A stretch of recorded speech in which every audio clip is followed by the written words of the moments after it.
머리 염색 지난주보다 더 진해지신 것 같은 네. ETF 마켓워치 오늘은 삼성자산운용 최창규 본부장 함께하도록 하겠습니다. 본부장님 어서 오세요. 예, 안녕하세요. 네, 머리 색깔이 더 반갑습니다. 진해지신 것 예, 같아요. 어제 그 거래소에서 글로벌 ETP 컨퍼런스가 있었고 제가 네. 발표하는 게 있어가지고요. 네. 너무 나이 들어 보이면 안 될 것 같아서 좀 신경 좀 썼는데. 발표 잘하셨어요? 네, 열심히 노력하겠습니다. ETP는 또 뭐예요? ETP는 ETF와 네. ETN 한국에서는 두 가지 상품이 있는데요. 네. 이 두 가지 상품을 합쳐서 ETP 프로덕트라는 이름으로 부르고 있고요. 합쳐서. 네, 그래서 거래소에서는 ETF뿐만 아니라 ETN도 상장을 담당하고 있기 때문에 네네. 그냥 ETF 컨퍼런스 그러면은 이제 증권사에 계신 분들이 기분 나빠하니까 ETP 컨퍼런스라고 이름을 붙여서 하고 있고요. 어제 콘레드 호텔에서 오래간만에 바로 앞에 있잖아요. 오래간만에 오프라인 행사했었고요. 그때 이제 각 ETF 운용사들이 선물도 많이 나눠드리고 그래서 또 갖고 오셨군요. 네, 아니 저는 갖고 오려고 했는데 사무실에 있어가지고 제가 다음 시간에 갖고 오겠습니다. 사무실에서 이 거리가 결코 멀지 않은 걸로 알고 있습니다. 아니 강남역에 멀죠, 있습니다. 멀죠. 네, 강남역에 있습니다. 네. 그래서 제가 이 선물 좀 많이 챙겨 놔가지고 이 방송 보시는 분들한테 좀 나눠드릴까 생각도 하고 있었는데요. 선물 얘기하니까 갑자기 생각나네요. 네. 지난주에 네. 우리 또 정프로님 생일이라는 그랬어요? 기념으로 네. 우리 팀장님께서 방송 끝났는데 네. 저희 둘에게 선물을 남겨주고 가셨잖아요. 기억 안 나세요? 제가요. 아니 팀장님이 선물 주고 가셨잖아요. 그걸, 삼성자산은요. 그걸 또 먹었군요. 안 드셨어요? 저는 못 먹었어요. 집에서 어쨌든 들고 가셨잖아요. 뭐였죠? 저는 다른 종류였을 거예요. 저는 이렇게 네네네네. 네. 네네. 김동 팀장님 서운해하시겠어요. 네. 깜빡했습니다. 네, 일러주겠습니다. 맛있는 감사하다는 과자를 또 말씀인데. 주셔갖고 네. 그 보통 과자가 아니더라고요. 한 달에 한 번씩밖에 못 빼니까. 맞습니다. 네, 근데 그 과자는 그냥 과자가 아니더라고요. 고급 과자지, 고급 과자. 그냥 막 입에 막 들어가니까 막 회오리가 막 돌면서 와, 회오리 감자였나요? 엄청 맛있는 거 하여튼. 네, 알겠습니다. 먹었습니다. 빨리 시작하겠습니다. 네. 자, 일단 외신부터 좀 소개를 하려고 하는데요. 음흠. 미국에는 참 다양한 ETF들이 많이 상장을 하더라고요. 맞습니다. 그래서 제가 etfdb.com이라는 사이트에서 가지고 왔고요.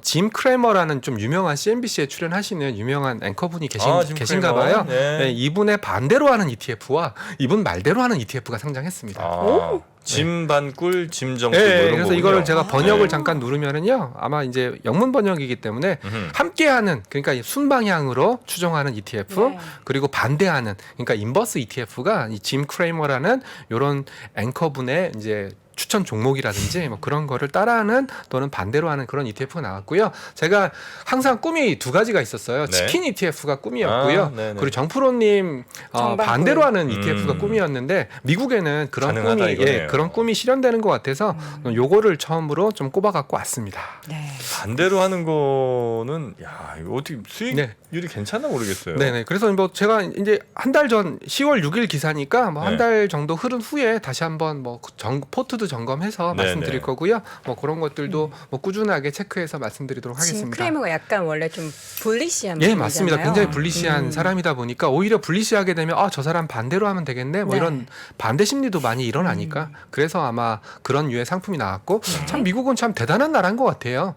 뭐 이런 류의 ETF까지 나올 수 있을 정도로 네네네. 좀 투자의 자유도 투자의 허용 범위가 굉장히 크다라고 판단하고 있습니다. 그래서 몇 년 후엔 뭐 저거 한번 볼 수 있지 않을까. 뭐 몇 년 후까지 안 갈 것 같습니다. 그럴까요? 예, 잘 맞추시면. 우리 본부장님이 그러면 예, 추천하시는 제가 뭐 겁니까? 그러니까 코덱스 이름 빌려드려서 네. 코덱스 정영진 ETF 한번 만들어 코덱스 보도록 하겠습니다. 정박꿀로 한번 갈까요? 네네, 한번 만들어 보겠습니다. 네.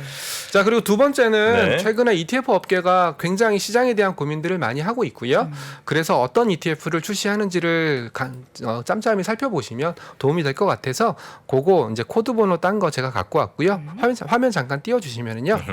최근에 좀 어려워요. 어떻게 어렵냐면은 자, 한국투자 에이스로 최근에 이름 바꿨죠. 엔비디아 채권 혼합. 그러면은 엔비디아 채권 혼합 그러면 아리까리 하실 텐데요. 이 엔비디아 채권 혼합이라는 요 ETF는 엔비디아 한 종목이 들어가 있어요. 그리고 채권이 붙어 있는 네, 거예요? 채권이 나머지가 붙어 있어요. 그러니까 엔비디아 단일 종목이 들어가 있고요. 30%. 네. 나머지 70%는 채권이 들어가 있는 했지. 단일 종목 채권 혼합 ETF가 이제 나오기 시작하는 거예요.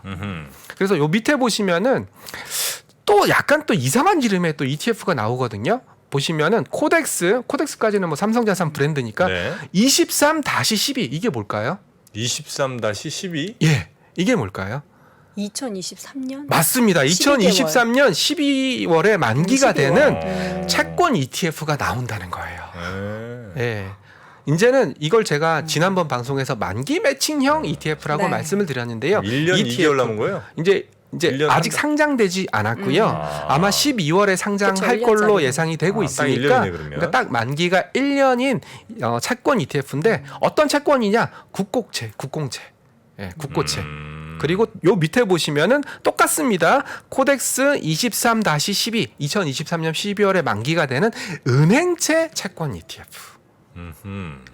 보통 채권 ETF는 만기가 없고 네. 듀레이션만 나타내거든요. 그래서 만약에 국고채 3년 그러면 듀레이션이 3년 정도 되는 그런 국고채로 포트폴리오를 구성한 ETF구나. 그래서 경우에 따라서 금리 인상 구간에 맞물려 버리면 3년이 지나도 손실이 날 수 있다라는 얘기인데 네. 만기 매칭형 같은 경우에는 딱 2023년 12월에 만기가 되니까 그 쿠폰이 그대로 캐리 즉 만기까지 보유하게 되면 쿠폰이 보장이 된다. 그런 저런 의미로. 친구들은 네. 전체 시총에는 포함이 안 되나요? 네, 전체 시총에는 포함되지 않습니다. 만약에 그럼 저런 쪽으로 사람들이 많이 몰려가면 네. 예를 들어 우리나라 시총이 뭐 코스피 뭐 3,000조 뭐 이렇게 된다고 치고 네.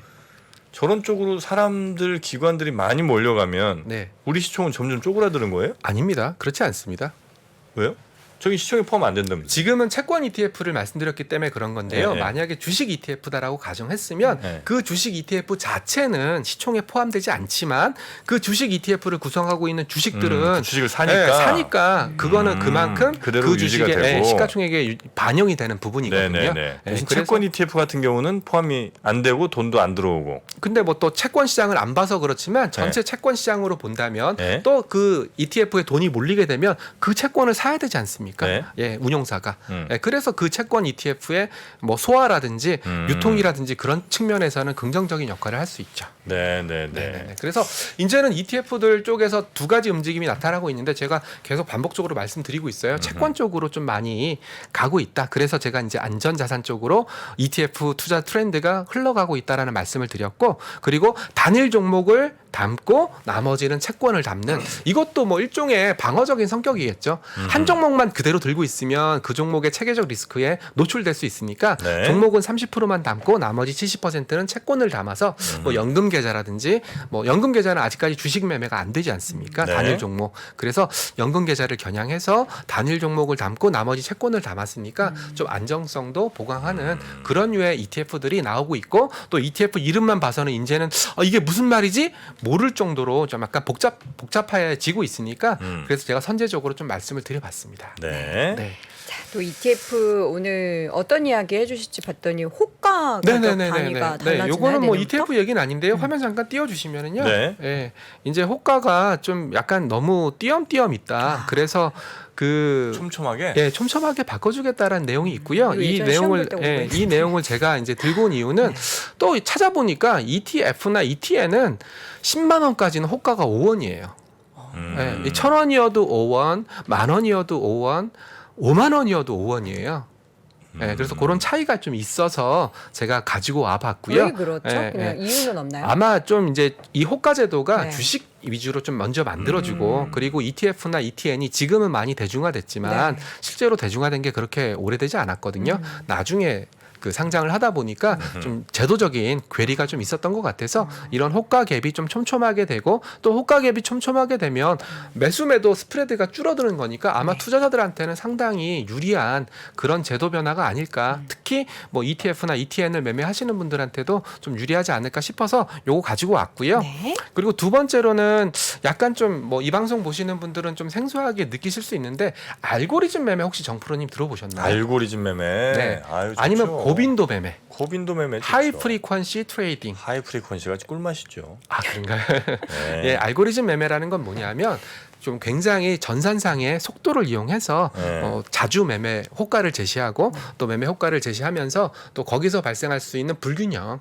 아까도 제가 방금 호가 갭이 커지면 매수 호가, 매도 호가, 현재가 갭이 굉장히 커지고 네. 또 매수 호가에 사서 매도 호가에 팔아버리면 또 그만큼의 갭을 그대로 수익으로 받아들일 수 있는데 그런 것들을 노리는 게 알고리즘 매매거든요. 그렇죠. 그래서 이런 거 관련해서도 방금도 호가를 좀 촘촘하게 하겠다 뭐 그런 내용들이 거래소 보도자료에 있었고 또 알고리즘 매매도 거래소가 좀 알고리즘 매매나 고빈도 매매를 하시는 분들을 뭐 등록을 해서 좀 이런 것들을 좀 주문 오류라든지 시장 안정성에 저해할 수 있으니까 좀 알고리즘 거래에 뭐 부정적인 영향을 최소화하고 또 유동성을 많이 공급을 해주거든요. 그래서 그런 것들도 좀 활성화시켜서 가격 효율성을 개선하겠다. 그래서 호가 갭을 좀 줄이겠다. 그리고 알고리즘 매매를 좀 등록제를 바꿔서 좀 규제하겠다라는 내용들을 보니까 결국은 가격의 효율성, 좀 이상 가격이라든지 그런 것들을 거래소가 좀 제대로 좀 뭐 제도 개선이라든지 이런 걸 통해 가지고 네, 바로 네, 잡겠다라는 의미로 좀 해석을 하고 있고요.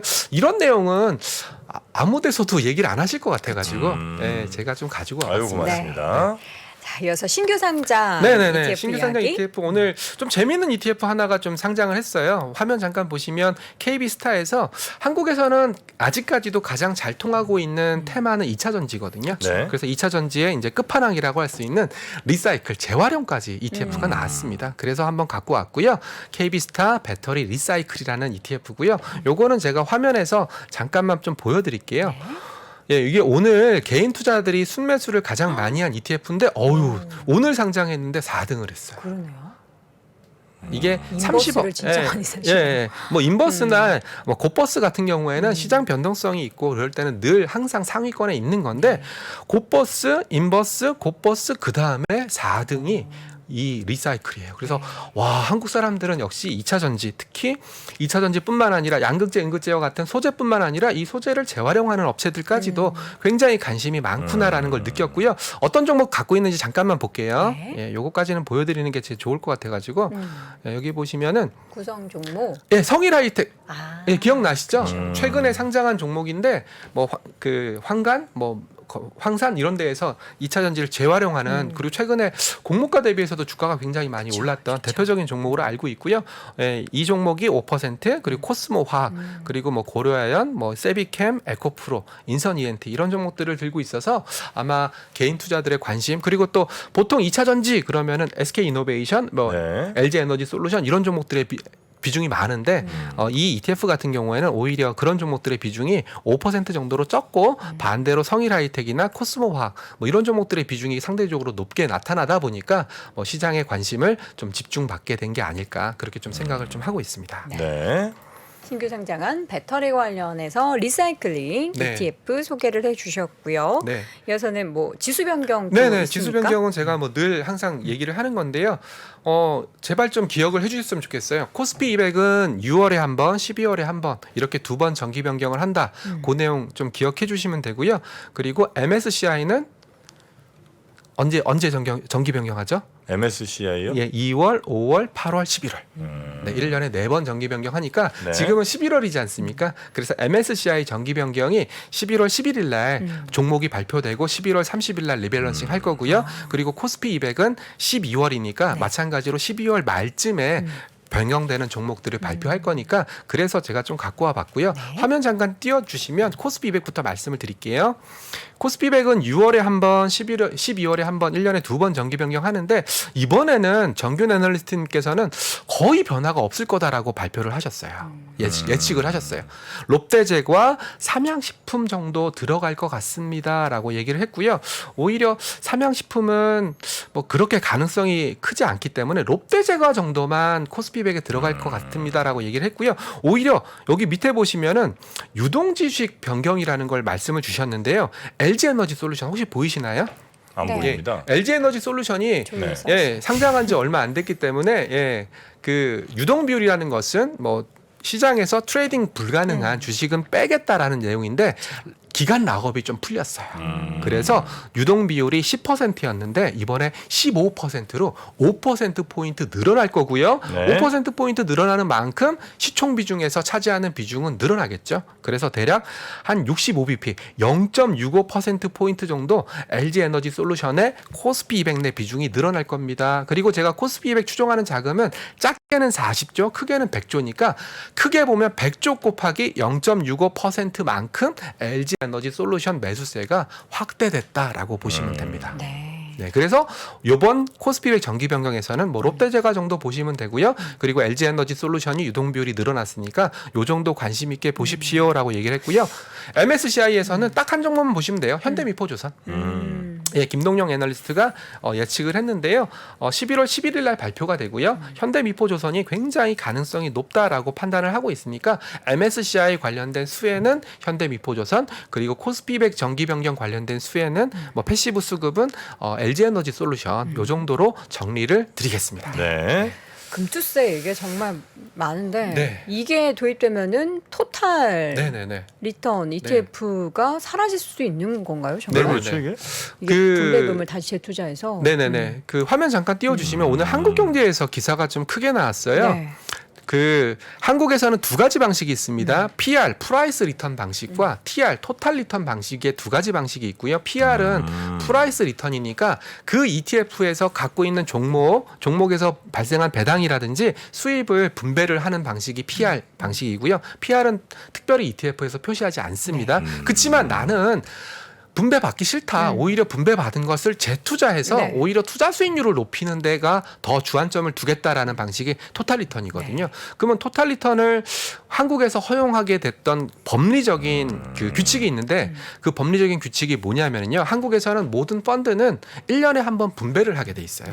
모든 펀드는 ETF도 펀드니까 대신에 지수 종목 교체상에서 발생한 이득이라든지 이런 것들은 예외적으로 분배를 안 해도 된다. 그래서 토탈 리턴은 그 지수 종목 교체에서 발생한 그런 이벤트이기 때문에 분배를 안 해도 된다라는 것에 법리적인 해석을 받았는데 요번에 금융투자 소득세로 바뀌면서 그 부분이 삭제됐어요. 그래서 금융투자 소득세가 내년부터 만약에 적용을 받는다면은 토탈 리턴 ETF도 분배를 해야 돼요. 그래야 이제 분배된 돈에 대한 세금을 매길 테니까. 네, 세금도 매기는 거고요. 그러니까 결국은 나는 분배받는 게 좋아. 나는 배당받는 게 너무너무 좋아. 나는 15.4% 배당소득세를 내더라도 나는 배당받는 인컴을 받는 게 좋아라는 분들은 보통 PR로 투자를 하셨을 거고 아니야 나는 10년 동안 장기 투자할 거야. 그렇기 때문에 나는 그냥 배당하지 말고 그것을 재투자해 줬으면 좋겠어 라고 생각했던 투자자들은 토탈 리턴으로 갔을 텐데 네. 이제 내년부터 금융투자 소득세가 유예되지 않고 시행이 된다면 이제 토탈 리턴 ETF들도 반드시 분배를 해야 됩니다. 네, 저희가 이제 국회 그 청원에 네. 5만 명 달성을 하지 않았습니까? 네, 그래서 국회에서 답변을 하긴 할 텐데 네. 아직까지 뭐 지금은 국회의원들이 별로 이렇게 신경을 좀 덜 쓰는 것 같은 느낌이 좀 네네네. 있습니다. 그래서 이런 이것들도 토탈 리턴 ETF를 투자하시는 분들도 꽤 많거든요. 네, 나는 뭐 내가 연금 계좌고 어차피 연금 계좌는 나의 노후에 받을 거니까 뭐 분배 안 들어와도 상관없어. 그냥 나는 오히려 그 분배금만큼 꼬박꼬박 재투자를 해서 투자 수익률을 늘려줘라고 생각하시는 연금 투자자분들도 상당히 많이 계시고 그런 분들은 토탈 리턴 ETF를 많이 선택하셨거든요. 네. 근데 그랬던 토탈 리턴 ETF가 분배를 해버리면은 내가 당초에 예상했던 투자 수익률도 달성을 못할 뿐더러 그런 세제상의 이득도 사라질 수 있어서 이거는 굉장히 좀 뭐 제가 보기에는 좀 아셔야 될 부분이어서 좀 가지고 와봤습니다. 네.